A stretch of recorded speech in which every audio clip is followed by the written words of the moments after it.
पहले हम लोगों ने स्पैनिंग ट्री प्रोटोकॉल के हवाले से स्टडी किया था, बेसिक्स को अंडरस्टैंड किया था स्पैनिंग ट्री प्रोटोकॉल की, और देखा था कि स्पैनिंग ट्री प्रोटोकॉल की क्या रिक्वायरमेंट है। तो आप लोगों ने किया होगा, आई थिंक उसको स्टडी किया होगा, नोट्स मैंने आप लोगों के साथ शेयर कर दिए थे। तो स्पैनिंग ट्री प्रोटोकॉल को ही आगे लेके चलते हैं। तो थोड़ा सा जो लोग नए आए हैं उनके साथ जो है ना थोड़ा सा डिस्कस कर लेते हैं इंट्रोडक्शन के। स्पैनिंग ट्री प्रोटोकॉल के हवाले से हम लोगों ने बात की थी कि सबसे पहले इनिशियली स्पैनिंग ट्री प्रोटोकॉल की रिक्वायरमेंट ज़रूरत कब पेश आई। तो उसमें सबसे पहली बात तो यह है कि जब हम लोग अपना नेटवर्क क्रिएट कर रहे थे। मोहसिन, आप काइंडली म्यूट कर दें।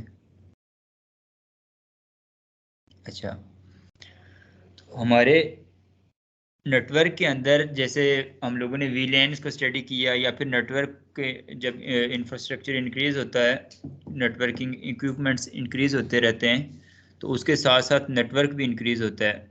जब नेटवर्क इंक्रीज होता है तो ऑब्वियसली हमें अपने नेटवर्क को एक्सटेंड करने की ज़रूरत पड़ती है, डिपार्टमेंट्स को, लाइक दैट, डिपार्टमेंट के अंदर डिवाइसेस को। उसके लिए फिर हम लोगों ने वीलैन ट्रंकिंग प्रोटोकॉल को स्टडी किया था। ठीक है, उसमें ऑटोमेटिक अगर हम लोग कॉन्फ़िगरेशन कर लेते तो उससे जो है ना ऑटोमेटिकली कॉन्फ़िगरेशन डेटाबेस जो है ना अपडेट हो जाता था किसी भी वीलैन का। तो वीटीपी का ये भी पर्पस था। तो ऐसे जब हमारे नेटवर्क के अंदर स्विचेस इंक्रीज होंगे, इनकी तादाद बढ़ेगी, तो इससे ये भी हो सकता है कि हमारे स्विचेस जब डिफरेंट टोपोलॉजीज वहाँ पर क्रिएट होंगी, हब, ये आपके पास स्टार टोपोलॉजी हो सकती है, बस टोपोलॉजी हो सकती है, मैश टोपोलॉजी होती है, ये सब आप लोगों ने पढ़ी हुई है। ठीक है, तो इनमें से किसी टोपोलॉजी के जरिए आपके नेटवर्क के अंदर लूप्स क्रिएट होना स्टार्ट हो सकती हैं। तो लूप क्रिएट होने से मुराद ये है कि कहीं से भी इंफॉर्मेशन जनरेट हो, ओरिजिनेट हो, तो घूम फिर के वापस उसके पास कोई रास्ता नहीं होना चाहिए कि वापस उस डेस्टिनेशन तक पहुंच जाए, ठीक है, किसी और रास्ते से। तो या फिर किसी एक स्पेसिफिक इंडिविजुअल दो स्विचेस के दरमियान में भी अगर हम लोग रिडंडेंट लिंक्स क्रिएट करते हैं, हमें पता है कि हमें ये क्रिएट करना ज़रूरी है। क्यों? कि जब भी दो डिपार्टमेंट्स को, या फिर दो डिफरेंट फ्लोर्स को, या फिर इस तरह से दो बिल्डिंग्स के दरमियान में हम लोग अगर स्विचेस को आपस में कनेक्ट करेंगे, उनको ऐड करवाएंगे, ऑब्वियसली कहीं से भी हमने अगर इंटरनेट लिया होगा तो उसका एंटरिंग पॉइंट तो एक ही होगा। ठीक है, उसके अलावा बाकी तो जो होंगे वो ऑब्वियसली उधर से ही आगे फैला होगा नेटवर्क, चाहे वो वायर्ड हो चाहे वो वायरलेस हो। तो उन स्विचेस के दरमियान में जब हम लोग लिंक्स क्रिएट करेंगे, चाहे वो पाइप्स के जरिए डक्टिंग करें, फ्लेक्सिबल पाइप्स के जरिए, या फिर अंडरग्राउंड करें, दोनों सिचुएशंस के अंदर ये काम जो है ना लेंथी काम है, बार बार नहीं किया जाने वाला काम। तो जब हम लोग ये केबल ले कर रहे होते हैं या फिर इनके दरमियान कनेक्टिविटी कर रहे होते हैं, तो ऑब्वियसली वहाँ पर हमें एक एक्टिव रास्ता तो होगा ही होगा, लेकिन साथ एक बैकअप रूट भी हमें जो है ना वहाँ पर लाजमी देना चाहिए। यानी कि दो वायर्स हमें वहाँ पर एटलीस्ट जो है ना डिप्लॉय करनी चाहिए, ताकि इन केस कोई एक वायर में कनेक्टर में कोई प्रॉब्लम आती है, किसी भी तरह से इश्यू आता है, तो रिडंडेंट लिंक हमारे पास होना चाहिए, उसका बैकअप अल्टरनेट लिंक होना चाहिए, जिसकी मदद से कनेक्शन आपका मेंटेन रहे, कनेक्टिविटी मेंटेन रहे, आपका नेटवर्क डाउन ना हो। ठीक है, तो जब ये प्रॉब्लम आई, ये चीज़ हम लोगों ने देखी, तो इसमें ऑब्वियसली फिर जब रिडंडेंट लिंक्स क्रिएट करेंगे, या फिर आप नेटवर्क में जो है ना इंफ्रास्ट्रक्चर बढ़ेगा, नेटवर्किंग डिवाइसेस जो होंगी उनकी तादाद बढ़ेगी, तो एट द रिजल्ट आपकी लूपिंग फैक्टर इन्वॉल्व होगा। तो इस चीज़ के सलूशन के लिए IEEE ने एक प्रोटोकॉल जो है वो जो है ओरिजिनेट किया, जिसको बेसिकली स्पैनिंग ट्री प्रोटोकॉल कहा जाता है। ठीक है, स्पैनिंग ट्री प्रोटोकॉल के हवाले से फिर आज हम लोग देखेंगे।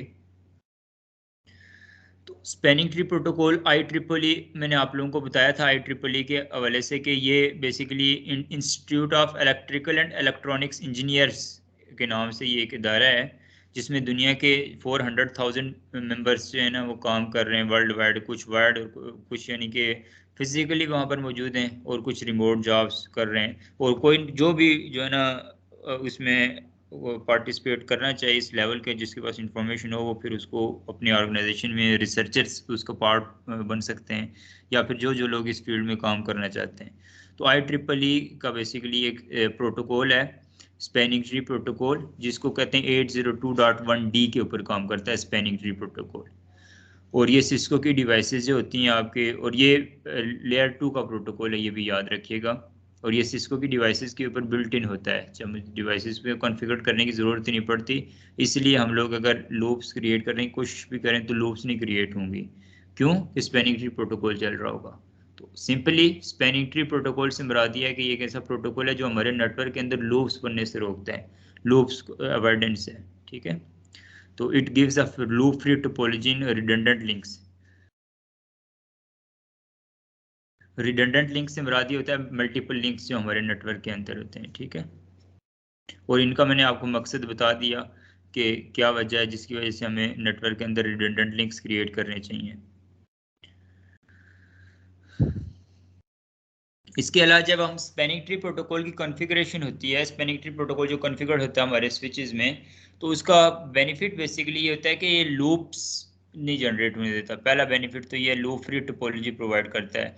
इस चीज़ से ये इस चीज़ की गारंटी देता है, इस चीज़ को इंश्योर करता है कि जो ट्रैफिक हम लोग बेसिकली जनरेट कर रहे होंगे वो एक ही सिंगल पाथ के ज़रिए दो स्विचेस के दरमियान या फिर मल्टीपल स्विचेस के दरमियान जो है ना ट्रांसफ़र होगी और ट्रेवल करेगी, और इस वजह से ब्रॉडकास्ट स्टॉर्म नहीं क्रिएट होगा। ब्रॉडकास्ट स्टॉर्म से बचना है हम लोगों ने अपने नेटवर्क के अंदर।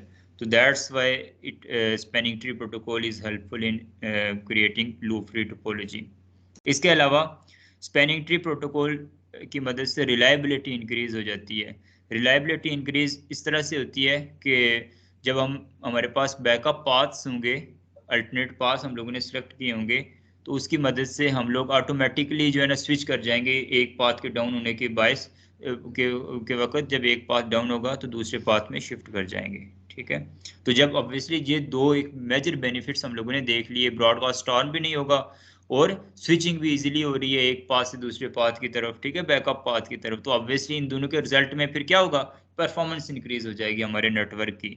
एक बीइंग अ नेटवर्क इंजीनियर या नेटवर्क एडमिनिस्ट्रेटर या फिर नेटवर्क असिस्टेंट, तीनों जिस लेवल की भी आप जॉब कर रहे हो, आप इस चीज़ के रिस्पॉन्सिबल हो कि आप अपने नेटवर्क की अवेलेबिलिटी को मेंटेन रखें और नेटवर्क की सिक्योरिटी को मेंटेन रखें। तो स्पैनिंग ट्री प्रोटोकॉल में हम लोग फिर आगे सिक्योरिटी की बात करेंगे, नेटवर्क को इसकी मदद से सिक्योर किस तरह से बनाया जाता है।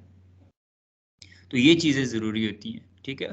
फंक्शनल रिक्वायरमेंट्स के साथ साथ ये बेसिकली ये जो अवेलेबिलिटी होती है या फिर सिक्योरिटी होती है या फिर परफॉर्मेंस होती हैं, ये होती तो नॉन फंक्शनल रिक्वायरमेंट्स हैं, लेकिन ये किसी भी ऑर्गेनाइजेशन के लिए बहुत ज़रूरी होती हैं। अगर वो ऑर्गेनाइजेशन है उसकी सर्विसेज अवेलेबल ही नहीं है तो ऑब्वियसली वो फिर ऑर्गेनाइजेशन एक उसको लोग एक्सेस ही कम करेंगे और फिर उसका वो बिजनेस, उस ऑर्गेनाइजेशन का बिजनेस फ्लॉप कर जाएगा, ठीक है।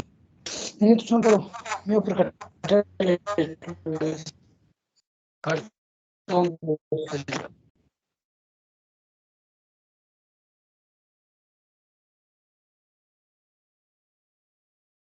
अच्छा,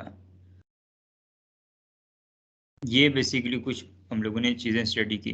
उसके बाद स्पैनिंग ट्री प्रोटोकॉल में जब बेसिकली लूप फ्री टोपोलॉजी बनती है तो ऑब्वियसली हम साथ एक सिंपल सी टोपोलॉजी बनाते हैं। पहले इस कंसेप्ट को अंडरस्टैंड करते हैं, उसके बाद फिर आगे हम डीप में जाएंगे। साथ साथ में प्रैक्टिकली आपको करके भी दिखाता हूँ।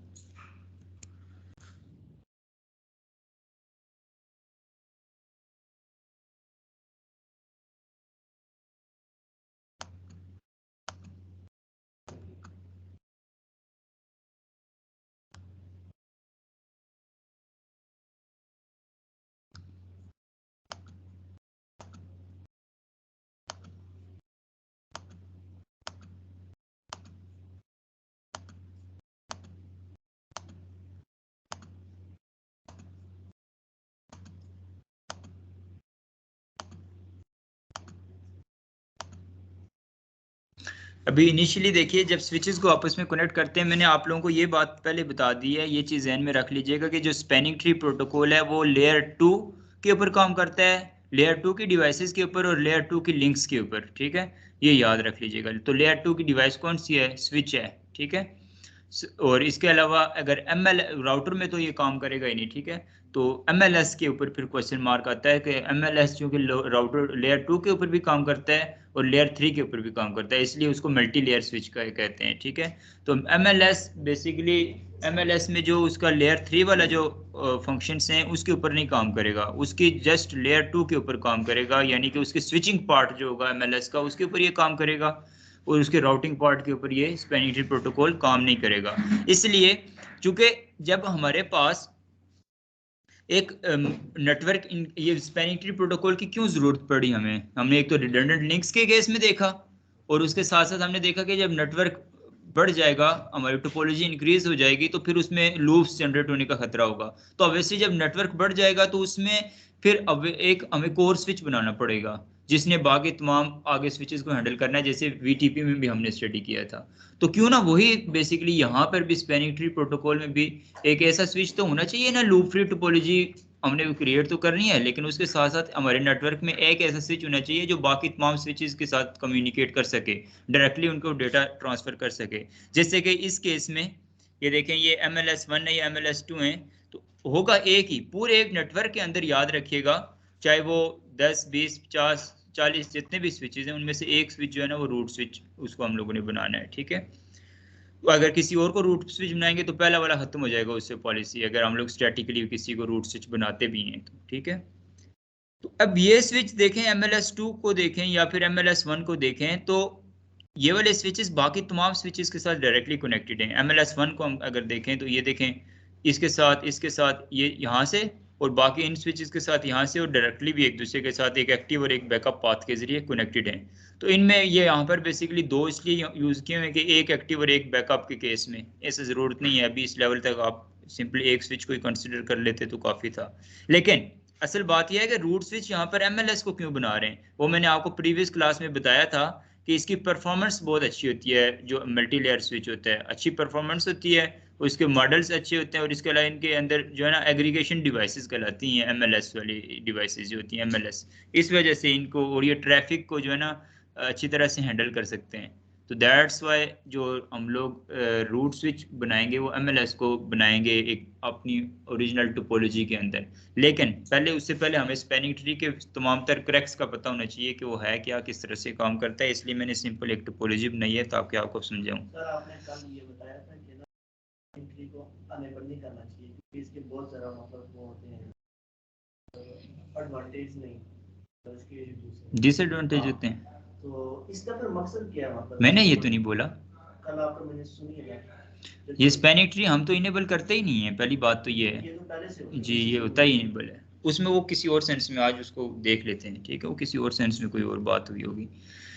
अच्छा ये देखिए, मैंने 3 स्विचेस को आपस में कनेक्ट किया, तो शुरू में सारी इनकी पोर्ट्स ऑरेंज थी, ठीक है, उस वक्त ये ब्लॉकिंग स्टेट में थी, ठीक है। सबसे पहले ये उस वक्त ब्लॉकिंग से मुराद ये है कि डेटे को ट्रांसफर करने के काबिल नहीं थी, तो उस वक्त ये क्या कर रही थी, फिर इसका मतलब है लिसनिंग और लर्निंग कर रही थी, ठीक है। लिसनिंग लर्निंग में कोई फॉरवर्डिंग नहीं कर सकती, वो तमाम तर पोर्ट्स ब्लॉकिंग मोड में होती हैं।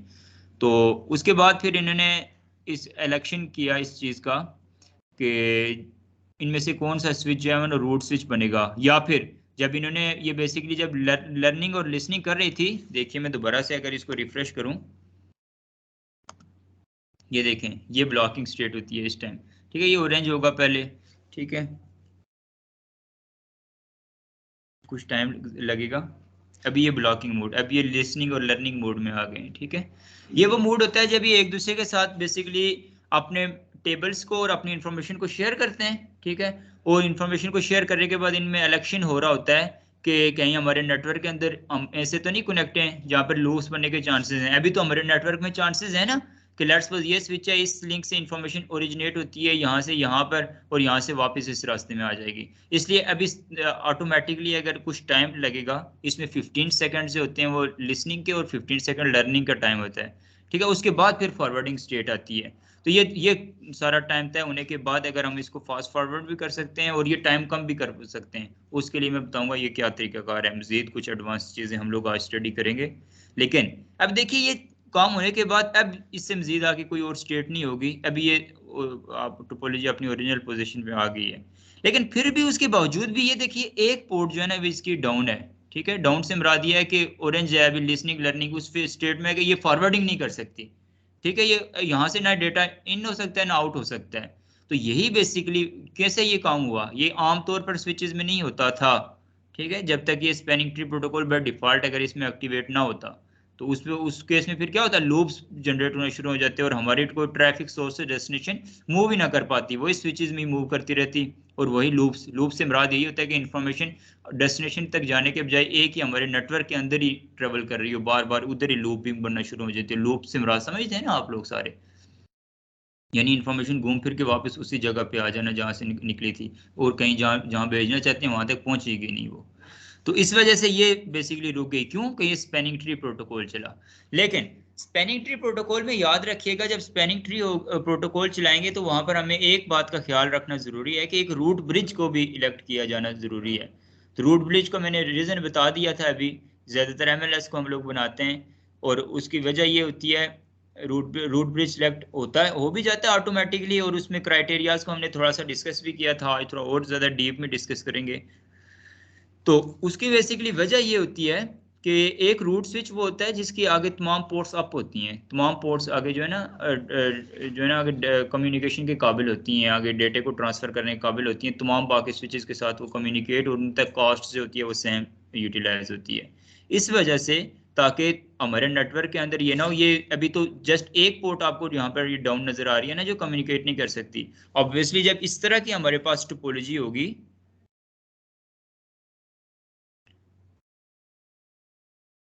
ये तो यहाँ पर ये देखें, ये क्रॉस वगैरह या इस तरह से अगर हम लोग जो भी देखेंगे तो वो इसका ही मतलब होगा, ये सारी क्या है, ये वाली ये ऑरेंज स्टेट में आपके पास है, ठीक है, जिनके ऊपर ये क्रॉस लगाया हुआ है। तो इसका मतलब होगा कि हमारे नेटवर्क के अंदर मल्टीपल जो पोर्ट्स होंगी वो डाउन होंगी। तो उनके डाउन होने से कहीं ऐसा ना हो जाए तो कि किसी स्विच की फंक्शनैलिटी खत्म हो जाए, वो स्विच फंक्शनल ही ना रहे, वो स्विच कहीं पे कि सारी उसकी कहीं पे जहां जहां कोई भी एग्जिट होने का जो रास्ते हैं वो सारे ही ना बंद हो जाए। इस वजह से रूट स्विच का इंतखाब किया जाता है ताकि उसके साथ वो कनेक्ट रहे और उसके साथ डेटा ट्रांसफर कर सके। तो अब शुरू में इनिशियली तो जब ये लिसनिंग लर्निंग स्टेट में थी, जब इनकी इलेक्शन नहीं हुई हुई थी रूट स्विच की, उस वक्त तो ये सब एक दूसरे के साथ डेटा ट्रांसफर कर रहे थे ना। लेकिन जब रूट स्विच की इलेक्शन हो जाता है, रूट स्विच सेलेक्ट हो जाता है, तो उसके बाद फिर ये तमाम तर बाकी आगे जो एक होते हैं रूट स्विच, एक बनता है स्विच का हो या रूट ब्रिज का हो, ब्रिज भी कहते हैं इसको, ठीक है। बाकी सारे नॉन रूट ब्रिज कहा जाता है, बाकी तमाम जितने स्विचेस होते हैं उस नेटवर्क के अंदर उनको नॉन रूट ब्रिज कहा जाता है। वो जो ब्रिजेस होते हैं या वो स्विचेस जो होते हैं जिनको नॉन रूट ब्रिज कहा जाता है, वो उसके बाद दोबारा नहीं है सारे लिसनिंग लर्निंग करते और डेटा फॉरवर्ड करते, वो काम फिर कौन करता है, सिर्फ रूट ब्रिज करता है बाकी तमाम के साथ, और वो रूट ब्रिज का भेजा हुआ डेटे को आगे ट्रांसफर करते हैं। और वो जो डेटा होता है और ये जो बेसिकली इंफॉर्मेशन बार बार शेयर की जाती है उसको हेलो मैसेज कहते हैं। तो हेलो मैसेज को स्विचिंग की फॉर्म में स्पैनिंग ट्री प्रोटोकॉल के कॉन्टेक्स्ट में BPDU कहा जाता है, नोट कर लें, BPDU, bridge protocol data unit, ठीक है।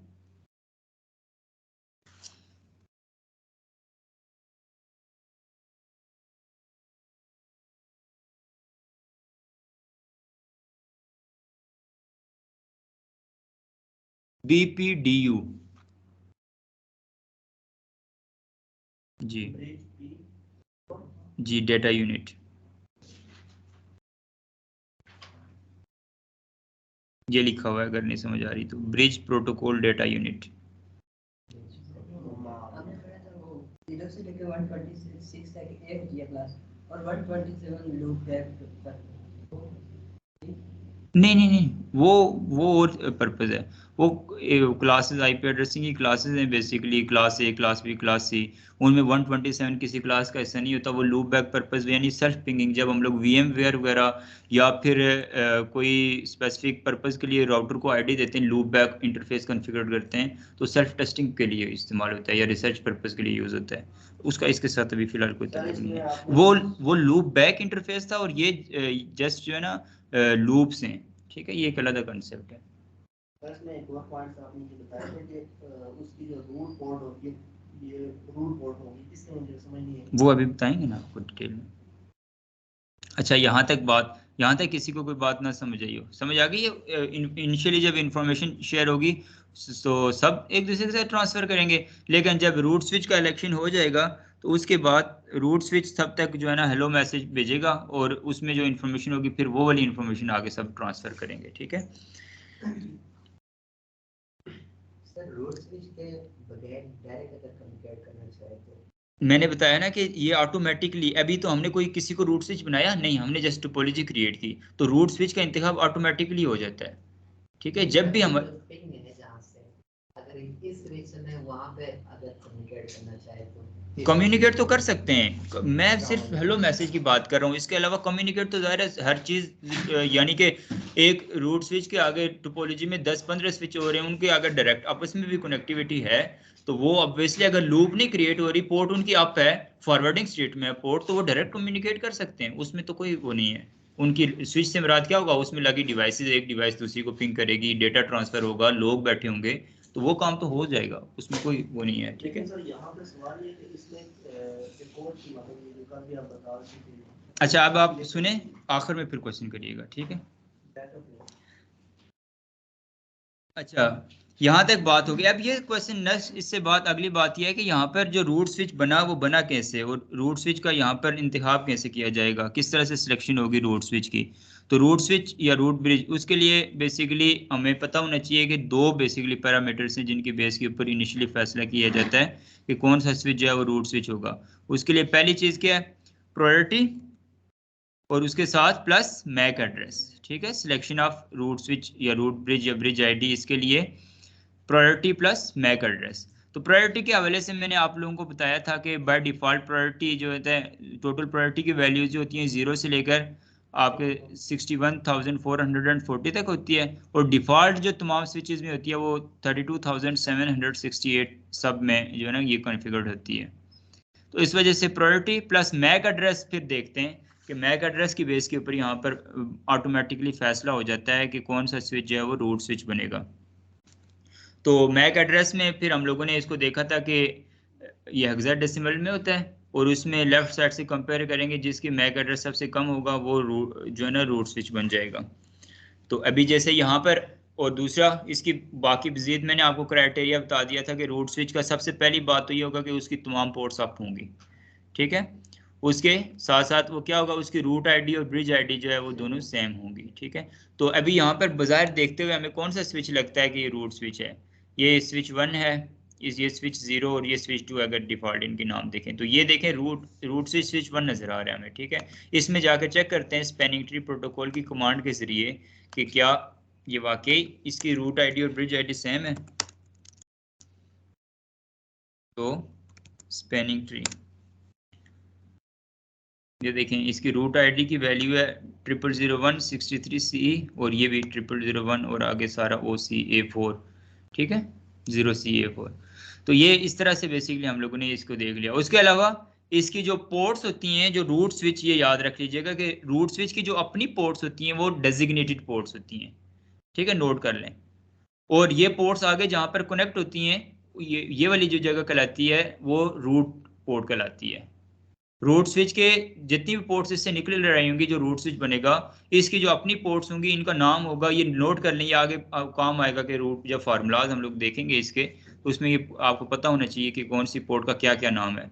तो जो रूट स्विच की जो पोर्ट्स होती हैं, ये एक तो पहले सबसे पहली बात तो हमने देखा कि ये सारी अप होंगी। अप होने से मुराद क्या है, फॉरवर्डिंग स्टेट में होंगी, सब डेटे को फॉरवर्ड करने की कैपेबिलिटी रखती होंगी। उसके साथ साथ इन पोर्ट्स को कहते हैं, इनका जो नाम होता है वो डेजिग्नेटेड पोर्ट्स कहा जाता है इनको। ये देखिए, ये इनका रोल क्या है कि ये डेजिग्नेटेड पोर्ट्स हैं। ठीक है, और स्टेटस इनका क्या है, ये दोनों, इनकी दोनों पोर्ट्स क्या हैं, फॉरवर्डिंग स्टेट्स में। ठीक है, अब इसके बाद आगे मैं फिर आपको नेक्स्ट कॉस्ट बताऊंगा कि ये कॉस्ट का क्या इसमें है सिनेरियो। इसके साथ साथ जो बेसिकली रूट स्विच से अगेंस्ट आगे जितने भी स्विचेस कनेक्ट होंगे, उन तमाम स्विचेस की वो पोर्ट्स जो रूट स्विच के साथ कनेक्ट होंगी, वो पोर्ट्स कहलाएंगी रूट पोर्ट्स। ठीक है, लेट्स सपोज हम लोग इस स्विच में आए, जो स्पैनिंग ट्री, ये देखें, एक तो इसकी पोर्ट थी ना फास्ट इथरनेट 0/2, जो कि रूट स्विच के साथ कनेक्ट थी, तो फास्ट इथरनेट 0/2 क्या कहलाई है, रूट पोर्ट के तौर पर काम कर रही है यहाँ पर। ठीक है, और ये भी क्या है, फॉरवर्डिंग स्टेट में। और इसकी जो दूसरी पोर्ट है, ये भी ये तो इस साइड से फॉरवर्डिंग स्टेट में है, लेकिन ये अगेंस्ट जब इस साइड से देखेंगे इसको, तो स्पैनिंग ट्री, तो यहाँ पर बेसिकली स्पैनिंग ट्री प्रोटोकॉल ने असल अपना काम किया। एक तो वो जो फास्ट इथरनेट 0/1 थी इसकी, जो रूट स्विच के साथ थी, वो रूट पोर्ट, ठीक है। उसके साथ जो दूसरी फास्ट इंटरनेट 0/3 थी वो अल्टरनेट पोर्ट। अल्टरनेट से क्या मुराद है? अल्टरनेट से मुराद ये है कि अगर हमारे नेटवर्क की टोपोलॉजी चेंज होती है, हम इस यहाँ पर मजीद स्विचेस ऐड करते हैं या मजीद हम लोग डिवाइसेस ऐड करते हैं या केबल को अप डाउन करते हैं, तो ऑब्वियसली ये नेटवर्क की इनकी जो इस पोर्ट का स्टेटस चेंज हो जाएगा, तमाम पोर्ट्स का स्टेटस जो है वो चेंज हो जाएगा। जब चेंज हो जाएगा तो ऑब्वियसली ये हमेशा तो अल्टरनेट खत्म डेड ही नहीं रहेगी, हमेशा ही जो है ना ये ब्लॉकिंग स्टेट में ही तो नहीं रहेगी, चेंज होगी इसका status according to the requirement. बस हम लोगों ने इसको उस वक्त तक यहाँ पर इसको ब्लॉकिंग स्टेट में रखना है जब तक कि हमारी ये लूप बना रही है। अगर तो ये पोर्ट, अगर इन केस ये वाली पोर्ट ओरिजिनेट होकर यहाँ से किसी और स्विच के साथ कनेक्ट हो रही हो, फिर तो ये ज़ाहिर लूप नहीं क्रिएट करेगी, फिर ये ब्लॉकिंग स्टेट भी नहीं होगी इसकी, फिर ये फॉरवर्डिंग कर ले सकती है डेटे को।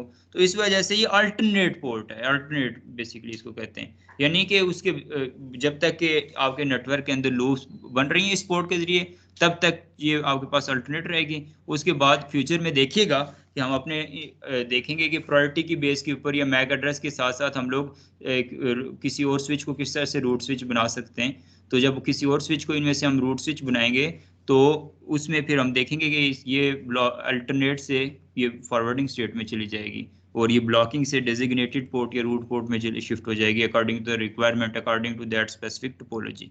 ठीक हो गया, ये चीज हो गई। उसके बाद नेक्स्ट जो है कि जो मजीद इसकी कॉस्ट के बेस के ऊपर अगर फैसला करें, ये तो पता चल गया कि रूट स्विच किस तरह से बनता है, ठीक है। और अभी ये जो स्विच बना था इसमें हमने देखा था कि पहली चीज तो हम लोगों ने देख ली थी कि इसकी प्रायोरिटी और मैक एड्रेस की बेस पे अगर देखा जाए तो प्रायोरिटी तो सबकी सेम थी, मैक एड्रेस इसका ऑब्वियसली कम होगा तो तभी जो है ना ये रूट स्विच बना है। देख लेते हैं, वो हम लोगों ने कंपेयर करना, मैंने आप लोगों को दिखा दिया था कि इसका जो अपना मैक एड्रेस है वो 000163C, और जो बेसिकली रूट स्विच होगा इसके जो रूट आईडी होगी वही, और इसका जो मैक एड्रेस होगा वही बाकी तमाम स्विचेस की क्या हो जाएगी, रूट आईडी बन जाएगी। ठीक है, लेट्स सपोज हम लोग नेक्स्ट इस स्विच में चेक करते हैं।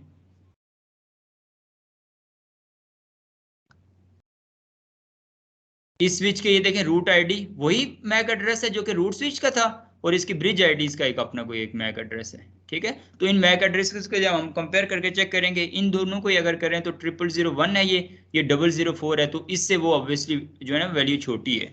इस तरह से अगर इसके साथ अगर हम कंपेयर करें इसको, तो वो देखें रूट आईडी वही रूट स्विच की मैक एड्रेस, जबकि ब्रिज आईडी इसकी चेंज है, इसकी 00D जबकि इसकी 000 बाकी दोनों में से किसी की नहीं थी, इस वजह से इसका मैक एड्रेस कम था, ये रूट स्विच बन गया। ठीक है, उसके बाद यहाँ से रूट स्विच से इस स्विच तक आने की जो कॉस्ट है ये 19 है, ये किस तरह से कैलकुलेट करते हैं, नेक्स्ट ये भी देखते हैं, ये भी इंपॉर्टेंट है कि रूट स्विच से लेकर बाकी तमाम आने वाले जो इसके जो स्विचेस होंगे ना, जो इसकी रूट पोर्ट के साथ अटैच होंगे, यानी रूट स्विच की जो डेजिग्नेटेड पोर्ट है, बाकी जिन जिन स्विचेस की रूट पोर्ट बनेगी उन स्विचेस तक का डिस्टेंस क्या होगा, सेम होगा, क्योंकि सबके साथ डायरेक्टली कनेक्ट होगा रूट स्विच, तो उस केस में सबकी कॉस्ट क्या होगी, सेम होगी। अब ये कॉस्ट कैलकुलेशन का क्या तरीका होगा, जो लिंक जितना ज्यादा बड़ा होगा उसकी कॉस्ट उतनी कम होगी, और जो लिंक जितना ज्यादा छोटा होगा उसकी कॉस्ट उतनी ज्यादा होगी। ठीक है, ये आप ये नोट कर लें ये वाला। अगर कोई लिंक किसी स्विच, लिंक से मुराद क्या है आपको पता है ना, ये जो स्विच आपके सामने फिजिकल ये वाले स्विचेस भी अगर देख लें, या ये जो स्विचेस हैं, इन स्विचेस में ये बेसिकली इंटरफेसेस होते हैं।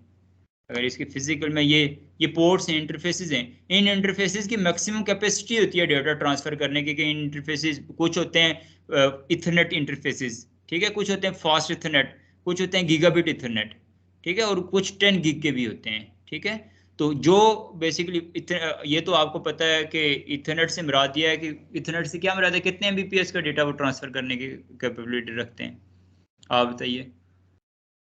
इथरनेट इंटरफेस जो होगा उससे कितना डेटा, कितने 10 MBPS, ऐसा ही है। फास्ट इथरनेट 100, ठीक है, गुड।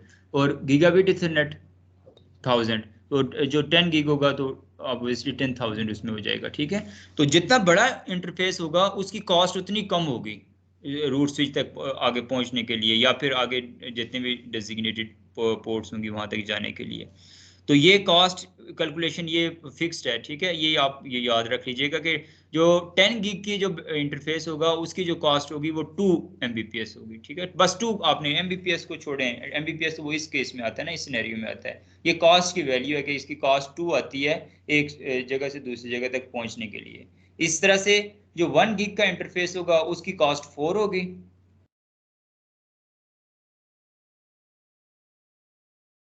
और जो 100 Mbps का लिंक होगा उसकी कॉस्ट 19 होगी, और जो 10 Mbps का होगा उसकी 100 होगी। तो वही मैंने बताया था कि जो जितना बड़ा इंटरफेस होगा उसकी कॉस्ट उतनी कम होगी, और जो जितना छोटा होगा वो उतनी ज्यादा, उसकी कॉस्ट ज्यादा होगी, ठीक है। तो अब देखते हैं हमारे नेटवर्क के अंदर ये कौन सी हम लोगों ने यूज की है, फास्ट इथरनेट।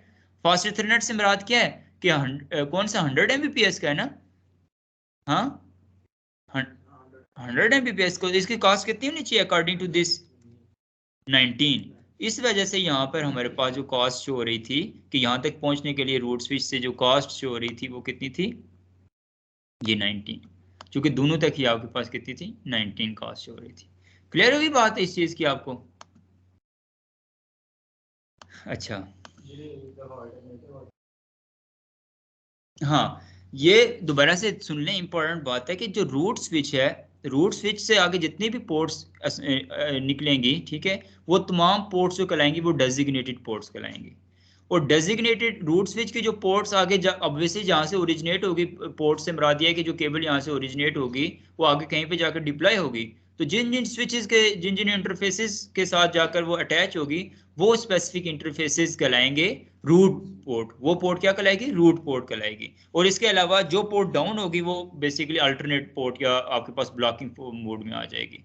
तो जितने भी आपके पास रूट पोर्ट्स या डेजिग्नेटेड पोर्ट्स, जो जो पोर्ट्स इन दो स्टेटस में होंगी वो पोर्ट्स बेसिकली फॉरवर्डिंग स्टेट में होंगी, और जो जो पोर्ट्स अल्टरनेट मोड में होंगी वो पोर्ट्स क्या होंगी, ब्लॉकिंग स्टेट में होंगी, उस वक्त तक जब तक कि हम अपनी टोपोलॉजी को चेंज नहीं कर लेते, ठीक है।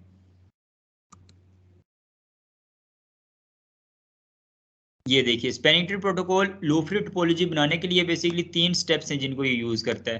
पहला स्टेप है selection of one root switch. तो रूट स्विच उसके लिए क्या कैपेबिलिटी होनी चाहिए उस स्विच की कि तमाम पोर्ट्स उसकी अप होनी चाहिए, पहली बात। फिर selection of one root port up each पर नॉन रूट स्विच।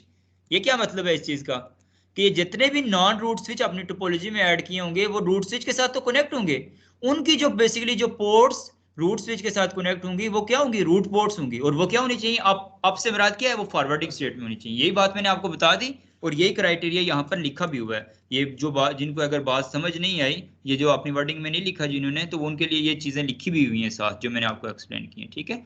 फिर selection of one designated ports up पर सेगमेंट। तो पर सेगमेंट से मुराद ये है कि डेजिग्नेटेड पोर्ट कौन सा, यहाँ पर रूट स्विच की जो पोर्ट्स होती हैं वो डेजिग्नेटेड पोर्ट्स में होती हैं। तो ये सिलेक्शन आपके पास उस बेस पे कर लेंगे, जिस स्विच की भी तमाम पोर्ट्स डेजिग्नेटेड मोड में होंगी तो वो बेसिकली रूट स्विच होगा। तो ये, और इस वजह से जब ये तीन का आप अगर कॉन्सेप्चुअल और थोड़ा सा आप इस चीज के ऊपर गौर व फिक्र करें, तो जब ये तीन चीजें आपको मिल जाएंगी तो आपको ऑब्वियसली नजर आ जाएगा कि हमारे नेटवर्क के अंदर लूप्स कभी भी नहीं बन पाएंगे। क्यों कि ऑब्वियसली जब आप देखें कि डेजिग्नेटेड पोर्ट्स और रूट पोर्ट्स जो हैं वो सिर्फ उन जगहों पे होंगी जहां जहां रूट स्विच और रूट स्विच के साथ आगे आने वाली डिवाइसेस कनेक्ट होंगी, ठीक है। तो यानी वो डेटा को ट्रांसफर कर सकेंगी। तो बाकी जो अगर रूट स्विच के साथ डायरेक्टली कनेक्टेड नहीं होंगी तो वो डाउन हो जाएंगी, वो अल्टरनेट में चली जाएंगी। जब वो अल्टरनेट में चली जाएंगी तो वहां से डेटा ही नहीं ट्रांसफर होगा। जब डेटा नहीं ट्रांसफर होगा तो इसलिए आपकी लूप ही नहीं बन सकेगी, और इसी वजह से ये लूप फ्री टोपोलॉजी हमारे लिए क्रिएट करके देता है स्पैनिंग ट्री प्रोटोकॉल। समझ आ गई? ये बात बहुत इंपॉर्टेंट थी ये जो अभी मैंने की है, ये आप अपने वर्डिंग में लिख लें सारे। तो इसके अलावा बाकी तमाम पोर्ट्स जो होंगी वो डाउन रहेंगी, ये लिखा हुआ है सारी, ठीक है। वो इस वजह से जो मैंने आपको एक्सप्लेन कर दिया।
तो इसका ये मतलब है, पहला पॉइंट तो हमने रूट स्विच का हमने इंतखाब कर दिया। उसके बाद selection of one root port each on every non root switch.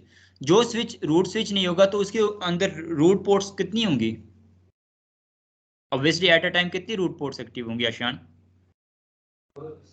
Root switch नहीं होगा, उसके अलावा नॉन रूट स्विचेस जो होंगे उनके ऊपर रूट पोर्ट्स कितनी हो सकती हैं?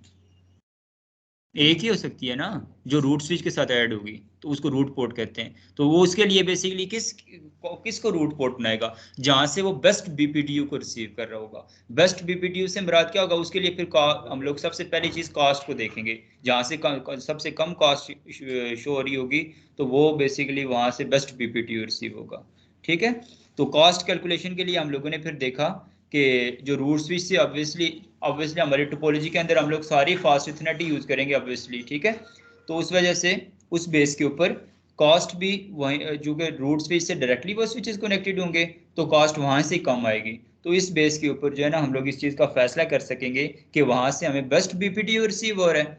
जब बेस्ट बीपीडीयू वहां से रिसीव हो रहा है तो इस वजह से उसकी वही स्पेसिफिक पोर्ट जो कि रूट स्विच के साथ अटैच है उसको हम लोग क्या बना देंगे? रूट पोर्ट बना देंगे। ठीक है, बन जाएगी बल्कि। अच्छा, ये चीज हो गई।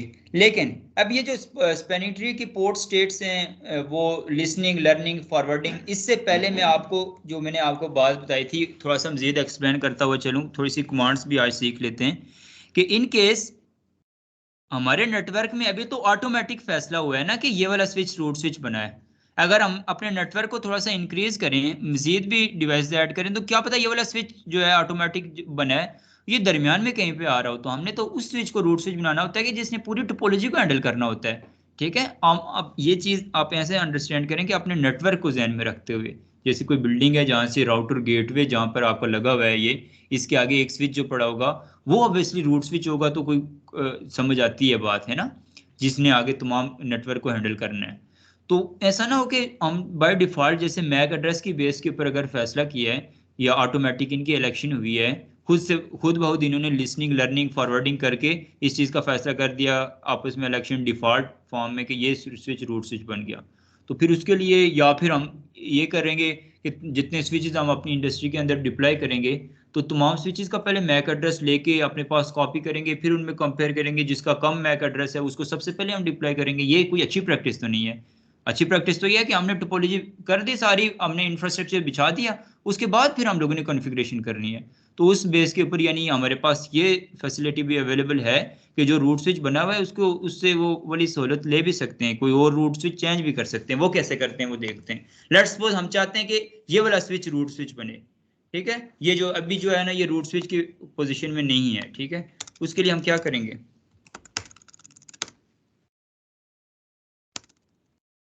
यहाँ पर कमांड है स्पैनिंग ट्री। ठीक है, उसके बाद यहाँ पर वीलैन कौन सी है इसकी? 1। और फिर हम लोगों ने इसको क्या बना देना है? रूट।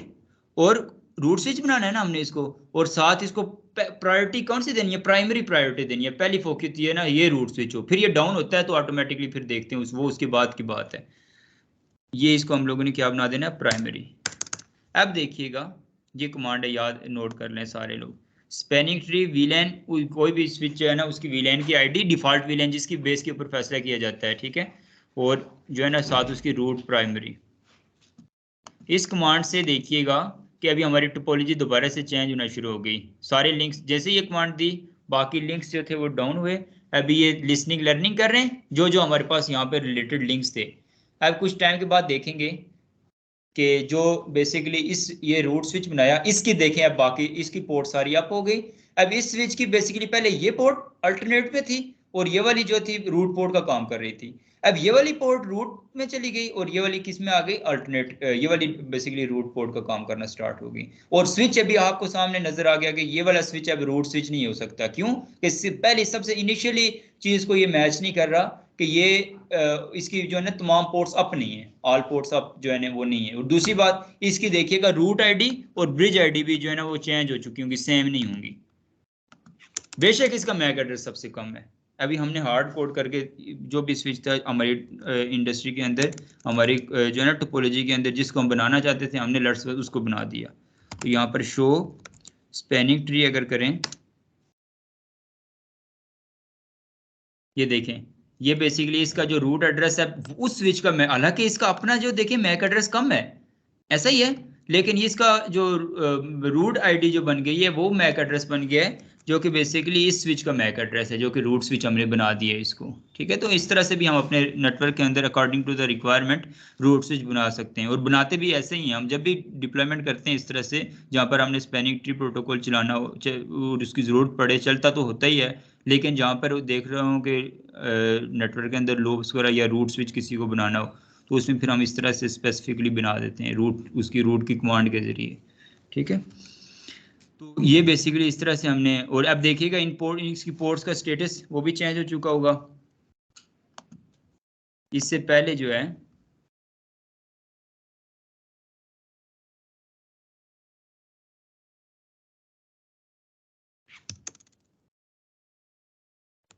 तो स्पैनिंग ट्री अब 0/1 जो कि पहले रूट पोर्ट का काम कर रही थी, अभी अल्टरनेट में चली गई और ब्लॉकिंग स्टेट में चली गई, जबकि जो 0/3 है वो बेसिकली क्या बन गई, रूट पोर्ट बन गई, और वो फॉरवर्डिंग स्टेट में चली गई। क्यों ये रूट पोर्ट बनी, क्योंकि इसकी ये वाली पोर्ट जाके रूट स्विच के साथ ऐड हुई हुई है।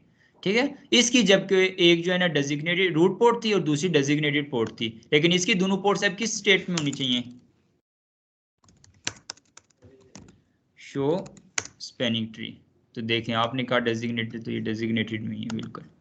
ठीक है, डेजिग्नेटेड पोर्ट्स बन गई इसकी। यहाँ तक क्लियर हो गया। फिर यहाँ तक तो बात हो गई, लेकिन ये चीज़ देखिए कि अगर हम अपने नेटवर्क के अंदर, अब ये बेसिकली एक ये स्पैनिंग ट्री प्रोटोकॉल है, एक रैपिड स्पैनिंग ट्री, जो कि एक एडवांस टॉपिक है, इसको हम लोग नेक्स्ट क्लास में देखेंगे चूंकि अभी टाइम कम है।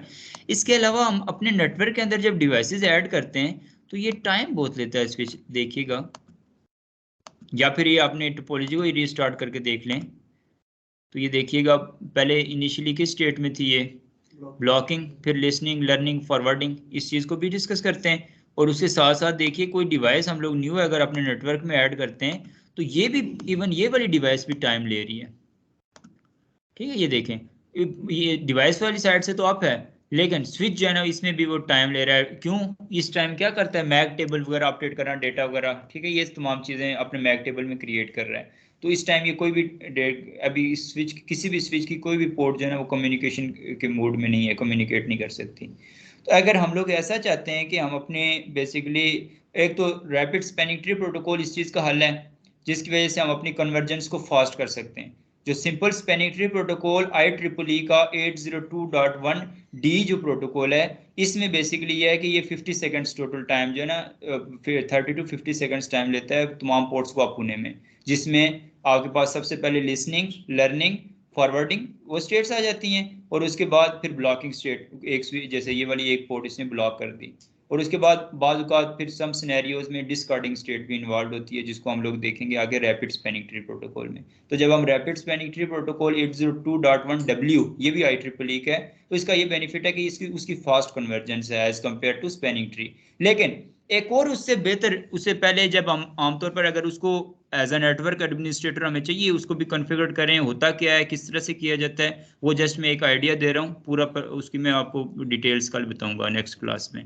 लेकिन उसके अलावा भी जब स्पैनिंग ट्री प्रोटोकॉल ही, जैसे हमने आज देख लिया इसको, अगर हमारे नेटवर्क के अंदर ये स्पैनिंग ट्री प्रोटोकॉल ही चल रहा है, इसके साथ साथ भी हम लोग अपनी पोर्ट्स को जो है ना फास्ट कर सकते हैं। ठीक है, अब ताकि फास्ट कन्वर्जेंस हो ना, कि जैसे ये इतना टाइम लगाया, अब यहाँ पर भी ये डिवाइस अगर ऐड होगी तो ये काफ़ी टाइम लगाएगी। ठीक है, ये तो उसके लिए बेस्ट सोल्यूशन ये होता है कि हम, होना भी यही चाहिए कि जैसे ही डिवाइस कनेक्ट करें फ़ौरन से आप और स्विच जो है ना डेटा ट्रांसफ़र करने की कैपेबिलिटी, उस कैपेसिटी इख्तियार कर ले और इस कंडीशन में आ जाए।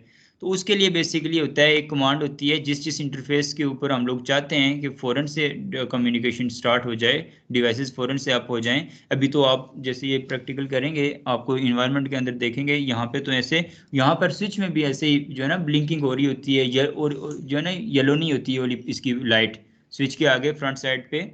फिजिकल व्यू अगर मैं किसी स्विच का दिखाऊं तो ये ऊपर जो है ना, ये यहाँ पर ब्लिंक हो रही होती है बाकायदा, ऑरेंज लाइट। ठीक है, इसके अलावा फिर जो है ना ये दूसरी क्या, ग्रीन, ठीक है। रेड यहाँ पर जैसे इनिशियली शुरू में रेड होती है, तो रेड यहाँ पर, रेड से मुराद यहाँ पर ब्लैक ही, ब्लॉक ही होती है, उसमें यहाँ पर कुछ अप ही नहीं शो होता, ऐसे लगता है कि पोर्ट ही डाउन है।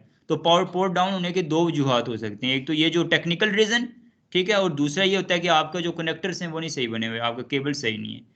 तो ये दो रीजन हैं। तो हमें अगर 30 सेकंड वेट करना पड़े एक कनेक्टर को लगा के कि क्या पता कनेक्टर सही है या स्विच में कोई प्रॉब्लम है, या फिर जो है ना इसकी, तो उसके लिए हमें चाहिए कि हम अपने स्विच की तमाम पोर्ट्स जो अपने नेटवर्क में यूज़ कर रहे हो उनको फास्ट कन्वर्जेंस मोड में लेके आ जाएं। तो अब देखिएगा मैं इसकी कुछ पोर्ट्स को फास्ट कन्वर्जेंस मोड में लेके आऊँगा, और उनके साथ में जब कोई भी डिवाइस कनेक्ट करूँगा तो वो कोई टाइम नहीं लगाएगी, और उसके बरक्स जिन पोर्ट्स के साथ, जिन पोर्ट्स में वो कॉन्फ़िगरेशन नहीं होगी वो टाइम लगाएंगी अप होने में, ठीक है। देखिएगा यहाँ पर मैं कुछ डिवाइसेस ऐड कर देता हूँ।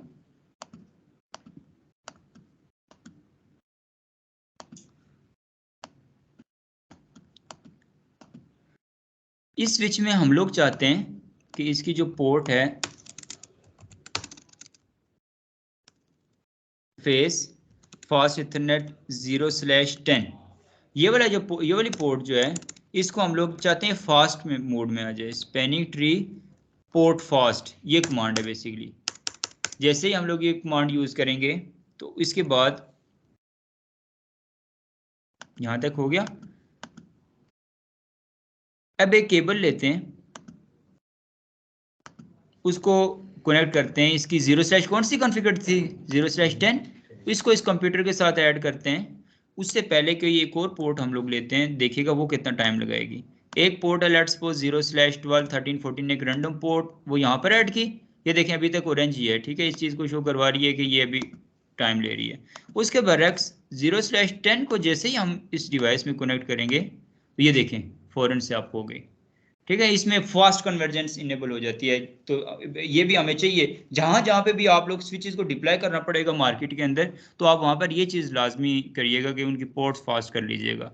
उससे ये बेनिफिट होगा कि वहाँ का जो नेटवर्क एडमिनिस्ट्रेटर होगा उसको सेटिस्फेक्शन होगी, जैसे ही वो स्विच में कोई भी केबल पोर्ट इंजेक्ट कर रहा होगा तो फ़ौरन से आप हो जाएगी। ऐसे ही हम लोग जब करते हैं इंटरनेट वगैरह भी ले रहे होते हैं, इंटरनेट कैसे आ रहा होता है बेसिकली, पहले सबसे पहले गेटवे राउटर जो होता है उधर से स्विच से हमारी डिवाइसेस में, तो स्विच से जब हम डायरेक्टली वो इथरनेट केबल लेते हैं, अब इंटरनेट के लिए जस्ट सिर्फ एक पर्पस बता रहा हूँ, बाकी आपको डिटेल्स बताएं, तो हमें काफ़ी टाइम लग रहा होता है। उसके बाद यहाँ पर इथरनेट की केबल का साइन आता है और वो पता चलता है कि इंटरनेट आया है।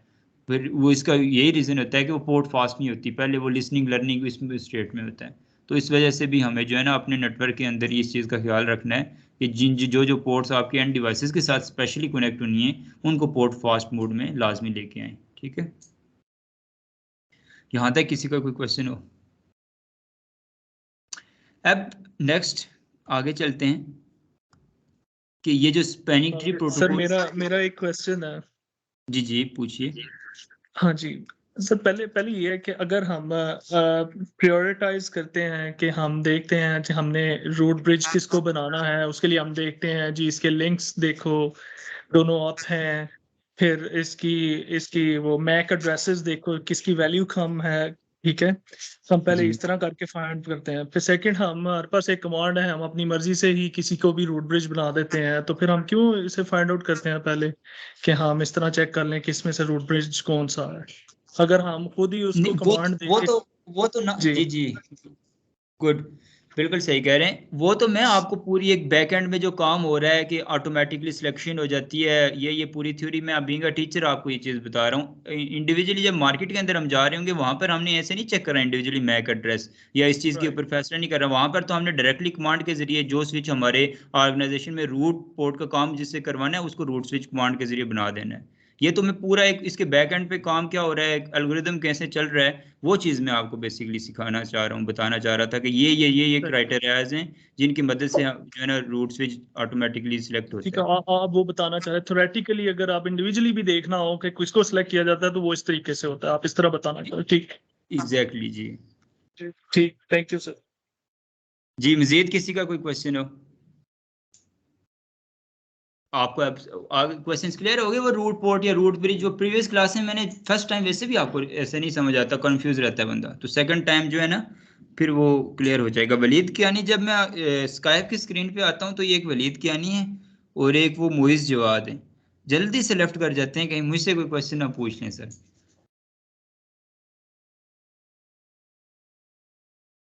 क्वेश्चन जो होते हैं वो टीचर पूछे या स्टूडेंट पूछे, वो इल्म का दरवाजा होते हैं, वो बाकी लोगों के लिए अंडरस्टैंडिंग का बायस होते हैं। तो जितने ज़्यादा क्वेश्चन आपसे पूछे जाएंगे, यहाँ पर अगर आप क्वेश्चन से भागेंगे फिर आपको सीसीएन करने का मकसद ही फेल हो जाता है। क्योंकि क्वेश्चन अगर आप वहाँ पर इंटरव्यूअर के क्वेश्चन से कैसे भागेंगे, या फिर सीसीएन आप एक शशके के लिए करना चाहते हैं, हाँ कि मेरे पास एक स्किल है, या बस मैं जो है ना सीसीएन लोगों को बताने के लिए। असल तो सीसीएन है, जब आप ये कर रहे हैं तो आपने करनी तो इंडस्ट्री में जॉब ही है, लीड ही करना है इंडस्ट्री में, तो उसमें इंडस्ट्री में इन होना है। तो किसी भी लेवल की आप जॉब करें, इवन प्रमोशन के लिए भी आपके दोबारा इंटरव्यूज होते हैं, तो इंटरव्यू में भी क्वेश्चन आंसर्स होते हैं। तो यहाँ पर इसलिए हम थोड़ा से आपके वो चाका जिसको कहते हैं खोलने की कोशिश करते हैं, ताकि वहाँ पर आप जो है ना टांगे ना कांपना शुरू हो जाएं। तो ये क्वेश्चन आंसर होगा, गलत होगा ना, ज़्यादा क्या हो जाएगा, ठीक है। तो ये क्वेश्चन आंसर से कभी भी ना भागा करें। Questions are basically the doors of knowledge. अच्छा, तो नेक्स्ट हम लोग आगे चलते हैं। इससे स्पैनिंग ट्री प्रोटोकॉल की स्टेट्स के हवाले से हम बात कर रहे थे कि इनको देखते हैं कि इनिशियली जो है ना, यहाँ से पहले मैं आपको बता दूं कि स्पैनिंग ट्री प्रोटोकॉल जो है ना, कन्वर्जेंस टाइम इसका 30 सेकेंड्स है, ठीक है। जब सबसे पहले एक नेटवर्क को स्टार्ट किया जाता है, ठीक है, जब कोई भी मल्टीपल लिंक्स होंगे, रिडंडेंट लिंक्स होंगे, तो उसके बाद 30 सेकेंड्स में के दौरान में ये क्या करेंगे, लिसनिंग लर्निंग करेंगे। इसमें रूट पोर्ट्स, डेजिग्नेटेड पोर्ट्स, इन तमाम चीज़ों का इलेक्शन करेंगे।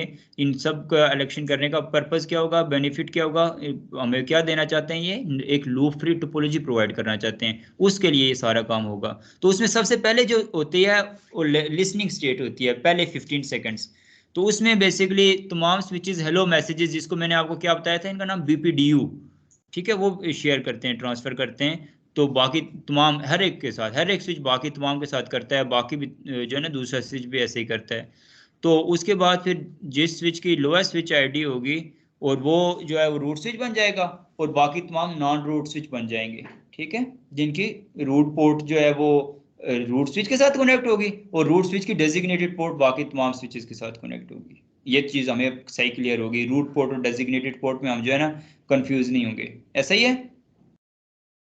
तो फिर बेस्ट बीपीडीयू हेलो मैसेज की बेस के ऊपर बाकी डेजिग्नेटेड पोर्ट्स का यहाँ पर जो ना फैसला किया जाएगा, और जो डेजिग्नेटेड पोर्ट्स के अलावा जो बाकी पोर्ट्स होंगी और रूट पोर्ट्स के अलावा, उनको किस स्टेट में लेके आ जाएगा, ब्लॉकिंग स्टेट के ऊपर लेके आ जाएगा, ठीक है।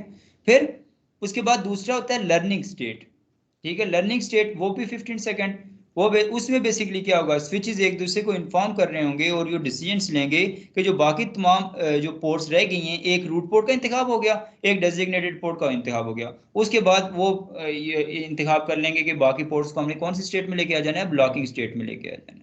फिर उसके बाद फॉरवर्डिंग, तीसरा जो स्विच का जो फंक्शन है, जो स्टेट है, वो फॉरवर्डिंग है। उसमें फिर वो डाटा वगैरह कम्युनिकेशन, जो भी इनकी इंफॉर्मेशन होगी, कोई पैकेट्स ट्रांसफर हो रहे होंगे, कोई फ्रेम्स ट्रांसफर हो रहे होंगे, तो वो रूट पोर्ट और डेजिग्नेटेड पोर्ट, इन दो पोर्ट्स की मदद से वो सोर्स डेस्टिनेशन कम्युनिकेशन स्टार्ट कर देंगे, ठीक है। और उसके बाद फिर जब जो रूट पोर्ट और डेजिग्नेटेड पोर्ट्स के अलावा जो पोर्ट्स होंगी, वो किस में चली जाएंगी, ब्लॉकिंग पोर्ट्स में चली जाएंगी, या डिस्कार्डिंग स्टेट में। और ये इनके नाम क्या होगा, अल्टरनेट, अल्टरनेट जिसके ऊपर लिखा हुआ था, ये बेसिकली अल्टरनेट की फॉर्म में होगी, ठीक है। तो ये बेसिकली तमाम जो है ना कंसेप्ट है स्पैनिंग ट्री प्रोटोकॉल का, और स्पैनिंग ट्री प्रोटोकॉल में रूट ब्रिज इलेक्शन का, इसके अलावा बीपीडीयू का, ठीक है। ये तमाम इस तरह से बीपीडीयू मैसेजेस ट्रांसफ़र किए जाते हैं, और जहाँ से बेस्ट बीपीडीयू रिसीव होता है, जिसके लिए सबसे पहली प्रायोरिटी जो है ना कॉस्ट को रखा जाता है। मज़ीद भी प्रायोरिटीज़ हैं, उनको भी हम डिस्कस करेंगे, लेकिन इनिशियली हम लोगों ने कॉस्ट को आज देखा कि कॉस्ट की बेस के ऊपर किस तरह से फैसला किया जाता है कि जहाँ से सबसे कम कॉस्ट होगी तो उस पोर्ट को आगे साथ रूट स्विच के साथ रूट पोर्ट बना दिया जाएगा, ठीक है। यहाँ तक आज के लिए मेरे ख्याल में काफ़ी है। तो इसके बाद फिर इससे आगे नेक्स्ट हम लोग कंटिन्यू करेंगे। यहाँ तक किसी का कोई क्वेश्चन हो तो ठीक है, नहीं तो हम लोग फिर एंड करते हैं क्लास को।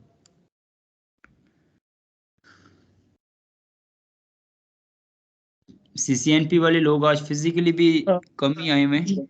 सर एक जी जी बोलिए, क्वेश्चन, जी प्लीज। वो ये कि बीपीडीयू जो हेलो मैसेज भेजता है, इसका पर्पस क्या होता है, ये किसको हेलो, कि दूसरे स्विचेस को हेलो मैसेज भेज के पूछ रहा होता है कि क्या कौन सा स्विच रूट ब्रिज है, या कौन सा स्विच क्या है, इसका मैसेज भेजने का मकसद ये होता है? हाँ नहीं, वो तो इनिशियली ये होता है जब लिसनिंग लर्निंग कर रहे होते हैं। उसके बाद ये बीपीडीयू हेलो मैसेज हो, इसलिए एक तो इसको कीप अलाइव मैसेज भी कहा जाता है। ये इसके अलावा इसका जो मेजर पर्पस ये भी होता है कि इस चीज़ का फैसला करना कि हमारे टोपोलॉजी के अंदर जैसे ही कोई चेंज आएगा, हर 2 सेकंड के बाद ये बेसिकली बीपीडीयू, याद रखिएगा, हर 2 सेकंड्स के बाद बीपीडीयू मैसेज भेजा जाता है। तो ये इस चीज़ को बेसिकली चेक करने के लिए होता है कि एक तो सबसे पहले कि लिंक्स आप पे, लिंक्स की इन्फॉर्मेशन के लिए, आपस में कनेक्टिविटी मेंटेनेंस के लिए इस टोपोलॉजी के अंदर, ताकि जब भी टोपोलॉजी के अंदर ऑब्वियसली चेंज आ रही होती है, स्विचिंग का काम यही होता है, कंटिन्यूसली चल रहा होता है, कोई ना कोई डाटा चल रहा होता है, फॉरवर्डिंग हो रही होती है। तो उस वजह से एक तो लिंक्स अपडेट रखना, और दूसरा टोपोलॉजी चेंज जैसे ही होता है तो उस टोपोलॉजी चेंज की इन्फॉर्मेशन रूट स्विच तक पहुंचाना, और फिर उस टोपोलॉजी की बेस के ऊपर जो जो पोर्ट्स ब्लॉकिंग स्टेट में या फिर जो पोर्ट डेजिग्नेटेड स्टेट्स में, उनको किस तरह से चेंज करके उनको ओरिजिनल इस फॉर्म में लेके आना कि लूप बेसिकली अवॉइड करनी है, कहीं पे हमारी टोपोलॉजी चेंज होने से लूप्स तो नहीं क्रिएट हो रही। तो उस चीज़ को बेसिकली चेक करने के लिए बार बार बीपीडीयू मैसेज को ट्रांसफ़र किया जाता है। ठीक है, ठीक ठीक है सर, थैंक यू।